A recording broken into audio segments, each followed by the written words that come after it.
Capítulo 35, com o tema As cidades dos levitas. Nas campinas de Moabe, junto ao Jordão, frente a Jericó, o Senhor disse a Moisés: Ordene aos israelitas que da herança que possuem deem cidades para os levitas morarem, e deem-lhes também pastagem ao redor das cidades.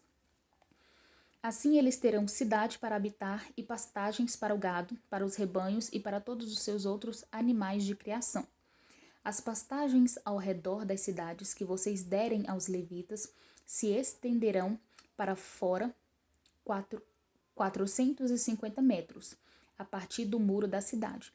Do lado de fora da cidade meçam 900 metros para o lado leste, para o lado sul, para o lado oeste e para o lado norte, tendo a cidade no centro.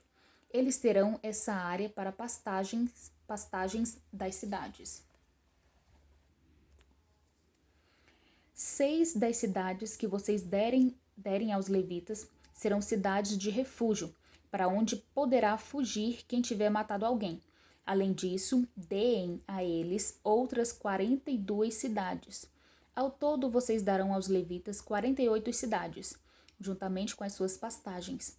As cidades que derem aos levitas das terras dos israelitas deverão ser dadas proporcionalmente à herança de cada tribo.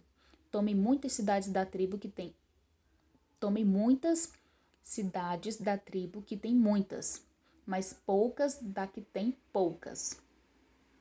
As cidades de refúgio. Disse também o Senhor a Moisés: Diga aos israelitas: quando vocês atravessarem o Jordão e entrarem em Canaã, escolham algumas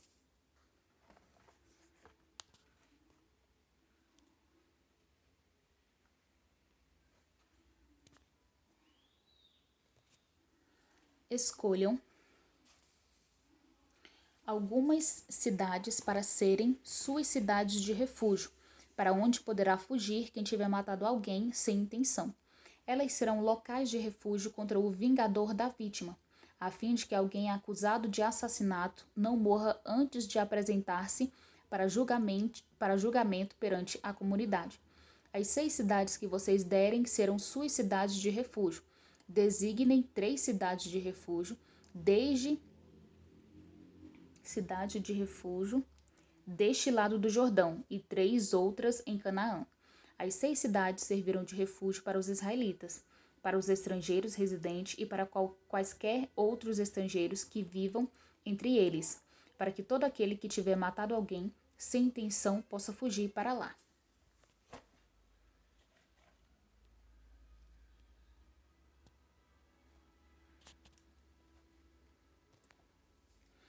Se um homem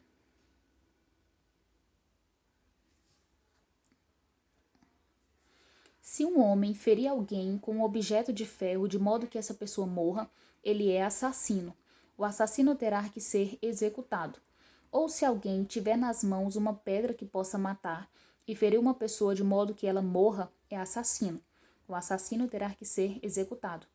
Ou se alguém tiver nas mãos um pedaço de madeira que possa matar e ferir uma pessoa de modo que ela morra, é assassino. O assassino terá que ser executado. O vingador da vítima matará o assassino. Quando o encontrar, o matará.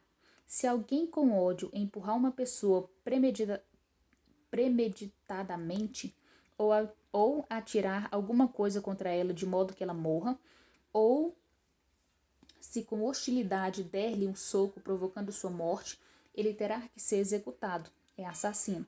O vingador da vítima matará o assassino quando encontrá-lo. Todavia, se alguém sem hostilidade empurrar uma pessoa ou atirar alguma coisa contra ela sem intenção, ou se sem vê-la deixar cair sobre ela uma pedra que possa matá-la e ela morrer, então, como não era sua inimiga e não pretendia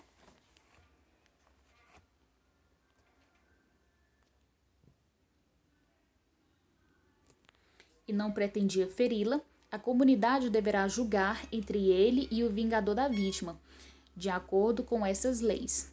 A comunidade protegerá o acusado de assassinato do vingador da vítima e o enviará de volta à cidade de refúgio, para onde tinha fugido. Ali permanecerá até a morte do sumo sacerdote, que foi ungido com o óleo santo. Se, contudo, o acusado sair dos limites da cidade de refúgio para onde fugiu, e o vingador da vítima o encontrar fora da cidade, ele poderá matar o acusado sem ser culpado de assassinato. Eita. O acusado deverá permanecer em sua cidade de refúgio até a morte do sumo sacerdote. Somente depois da morte do sumo sacerdote poderá voltar à sua propriedade. Estas exigências legais serão para vocês e para as suas futuras gerações, onde quer que vocês vivam. Quem matar uma pessoa terá que ser executado como um assassino mediante depoimento de testemunhas. Mas ninguém será executado mediante o depoimento de apenas uma testemunha. Não aceitem resgate pela vida de um assassino. Ele merece morrer. Certamente terá que ser executado.